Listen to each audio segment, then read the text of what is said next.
Olá a todos, sou Navarro da Curato e da PAC, Associação Paulista de Charcutaria Artesanal. Hoje nós estamos gravando um vídeo aqui na Matura Meat, junto com o Sandro Giovannoni. Tudo bem, Sandro? Tudo bem. Beleza? Pessoal, o objetivo desse bate-papo aqui é a gente conhecer um pouco mais processos de câmara de maturação. O Sandro é um especialista nessa área e ele vai dar umas dicas aqui pra gente, apresentar os equipamentos dele. Então vai ser um bate-papo muito legal. Acompanha aí com a gente.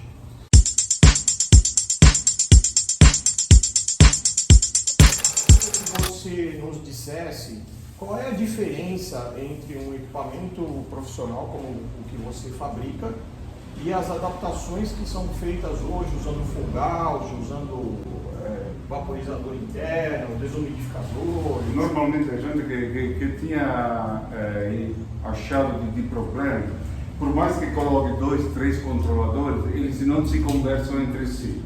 Normalmente nessas adaptações de YouTube, você usa umidificador, desumidificador e até outras parafernálias para tentar de chegar no nível de controle. O grande problema é que eles não se conversam. Então, quando temos necessidade de umidade, talvez entre a desumidificação e vice-versa. E o que eu tentei de fazer, aliás, o que eu fiz, por isso eu tenho patente desse equipamento desde 2019, é que eles se conversassem, para realmente manter os padrões e os parâmetros que a gente procura. No caso de charcutaria, umidade fixa acima de 75%, temperatura e tudo mais. Outra coisa que também tenho visto nessas adaptações, a colocação a posicionamento dos sensores. Até você mesmo me questionou a possibilidade de carregar a câmera inteira, a dificuldade de você ter a mesma temperatura, a mesma umidade na câmera inteira. Por isso, uma das coisas que nós fizemos foi o túnel do vento. Ok. Nós temos uma aspiração de ar, tem um túnel aqui de vento, tem um túnel de vento mesmo, um canal de vento. E esse vento, essa refrigeração, ela vem de baixo, aqui de baixo para cima. Então, todos os produtos, toda a proteína que vai estar na câmara vai ser atingida para essa, tanto para a temperatura quanto para a umidade. Aqui dentro não tem umidificador, não tem desumidificador, os equipamentos são todos externos, tá? A única coisa que está para ver, temos cooler de ventilação, a umidade vem junto com eles, que são equipamentos externos. Então, na hora que entra a umidificação, ela é tudo atingida, é espalhada por igual na câmara inteira. Tá? Temos controladores, depende do modelo, temos controladores na parte baixa ou na parte alta. Esse vem também com cabideiro para conseguir pendurar todos os equipamentos. Pode vir com 1, 2, 3, 4 cabideiros. Essa aqui é uma lâmpada ultravioleta para controle germicida. Tem quem gosta na charcutaria, tem quem não gosta, mas pode ser ligado ou desligado, aqui tem um controle. É isso aí, na verdade a ideia é manter os parâmetros o tempo inteiro. É porque, né, Sandro, os nossos equipamentos, ou seja, nossos que eu digo, são os adaptáveis, né, que são a maioria. Normalmente vai um umidificador e um desumidificador aqui, que já ocupa praticamente uma prateleira aqui na geladeira, né, que ele poderia estar pendurando os produtos, né? E com relação aos sensores, isso é uma coisa que eu tenho muita dúvida, né? Aonde que eu posiciono um sensor para saber se o negócio está realmente na temperatura e umidade que eu quero?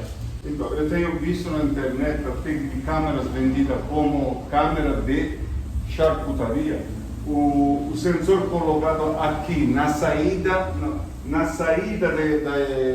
da refrigeração. Inclusive eles que fazem?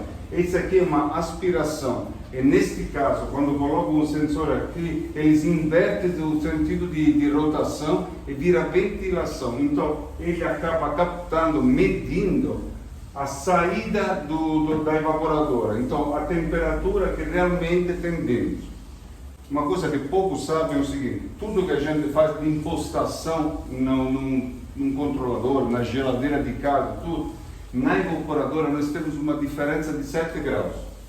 Então, se vou fazer vou encostar uma temperatura de trabalho de 17 graus, para obter os 17 graus na evaporadora, no ambiente, eu preciso ter 7 graus a menos na evaporadora. Então, se eu colocar um controlador, um sensor aqui, ele está me medindo aquela temperatura interna. Então, é uma bagunça total.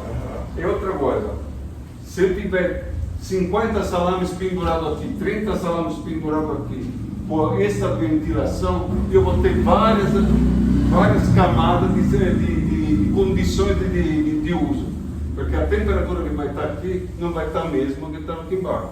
Hoje, o correto seria colocar três sensores, mas o custo do equipamento iria para o céu. Por isso que a gente coloca um sensor na metade, para fazer uma leitura média. E tem em consideração que a nossa refrigeração e a nossa ventilação vem de baixo para cima. Então existe um ciclo, um recírculo disso. Não é mais a ventilação original da geladeira que normalmente sai nessa altura. Ela, de repente, aqui está cheia, já se perde totalmente aqui em cima, não atingindo mais o produto que está aqui embaixo. Sim. É até curioso a gente comentar que a gente fez uma experiência, né, com lotes de salame que eu produzi, né? A gente colocou um pouco aqui e um pouco na câmara adaptada. Sim. E o tempo de secagem é outra, muda praticamente tudo, né? Tudo. Nesse caso, até alongou um pouco o tempo de secagem, porque ele ficou mais uniforme. Sim, sim. E até eu te questionei, desde o começo eu te questionei que normalmente vocês falam de 75% de umidade. Quando eu consegui padronizar os 75% de umidade, eu particularmente cheguei à conclusão que é muita coisa, porque quando é realmente 75 no volume inteiro, ele é muito forte a umidade, o produto, a proteína que tiver lá dentro tem muita umidade, poderia ser mais baixo, mas é uma coisa que dá para controlar. Uma das peculiaridades é isso, até 40% de umidade eu consigo controlar, de 40 para cima, 40 para baixo é um pouco mais complicado. Mas de 40 para cima eu consigo controlar tranquilamente. E manter uma média boa, porque qualquer equipamento vai ter um mínimo de oscilação, mas vai ter uma média muito boa, uma curva muito pequena. Ok. E você não fabrica só geladeira para charcutaria, né? Você tem aí uma linha de produtos. Então, a minha história começou produzindo dry age de carne bovina. Ok. Em 2015 eu não conseguia despachar carne bovina maturada para fora de São Paulo por causa da nossa legislação. Então veio a ideia de, já que não posso mandar carne, vou mandar o equipamento para o meu cliente fazer a carne. E não tinha no Brasil. E aí comecei a fazer primeiras adaptações até chegar ao modelo final que foi patenteado. E hoje faço de carne, qualquer proteína. Faço de peixe, charcutaria, é o último modelo que entrou, até umidora de charuto. Porque estamos falando toda a mesma coisa, é controle de temperatura e umidade. Uma vez que domina esses dois parâmetros, você pode fazer qualquer coisa. A gente até fizemos já para uma germinadora de arroz, por causa de umidade, temperatura e ventilação. Queijo também. Queijo também dá para fazer a mesma coisa. É a mesma coisa, porque é os três parâmetros básicos, só muda os níveis, mas aí a necessidade são esses três parâmetros. Tem uma coisa importante de nós falar, que você me ensinou. Poderia pode ser considerado um valor caro, mas dependendo da quantidade de produto que tiver dentro, o investimento é muito barato, porque a possibilidade de perda para a maturação mais feita é muito grande. Sim, é verdade. É muito grande. Se eu tiver culatelo aqui dentro, cheio de culatelo, de maiale burocco, maiale canastra, com certeza vou ter mais produto que equipamento, um investimento maior de produto que de equipamento. Então vale a pena cuidar, deixar bem cuidado. Né? Sim, a gente está falando aqui de produtos que vão ficar um ano aqui dentro, né? Sim. Não posso ter uma carne ou um equipamento meia boca, né? Exatamente. Tá. Qual é a capacidade, você sabe nos dizer aqui, em volume? Por exemplo, quantos salames aproximadamente eu conseguiria pendurar aqui? Ela tem um volume de 497 litros. Tá.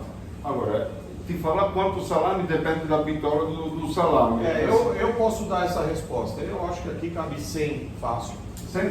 Eu não colocaria mais que isso, eu ia te falar assim, não colocaria mais para isso, por aquela razão de deixar o espaço suficiente para ter uma boa circulação, porque se carregar demais, depois tem aquela obrigação de mudar de lugar a prateleira, por causa da exposição. Mas se você deixar mais espaço entre um e outro, entre as prateleiras, é aquela história, fechou, precisa de um ano, você deixa um ano, não precisa fazer absolutamente nada, a não ser abastecimento de água externa, mas isso já não é dentro do equipamento. Então a tua câmara, ela funciona tanto lotada, cheia, como uma prateleira só também. Sim. Funciona do mesmo jeito. Sim. Porque para nossos equipamentos adaptados, eu tenho que mantê-la sempre cheia. Porque se eu deixar pendurar uma pecinha aqui, ó... Esse é o papo, nós vamos longe agora. O motivo de você deixar, a diferença de você deixar um salame ou 100 salame é o seguinte: já que os equipamentos das adaptações de internet não se falam entre si, a massa de proteína que você coloca dentro, seja qual for, ela consegue manter, ajuda a estabilizar tanto a temperatura quanto a umidade. Já que se usa um equipamento para desligar, controle que desliga o equipamento, eu coloco hoje 100 kg de carne lá dentro, aquele 100 kg de carne absorve a temperatura e consegue manter a temperatura quando o mau funcionamento do controle que a gente faz, desliga o equipamento. Então, por isso que o conselho é carregar. Quando eu tenho esse controle feito eletronicamente, ou um salame, ou 100, eu consigo fazer a mesma coisa. O que vai acontecer? Vai funcionar mais, vai ter mais ação da umidificação, mais ação de parada, de ventilação, mas vai funcionar da mesma forma. Show de bola. Bom, é isso aí, pessoal. Então, tivemos aqui com o Sandro no bate-papo com especialistas, né? O Sandro é um especialista nesse assunto aqui. A gente vai seguir aí com os nossos vídeos, acompanhando a gente aqui pelo nosso canal. Se inscreva aí no canal, ativa o sininho quando você quiser receber nossos vídeos.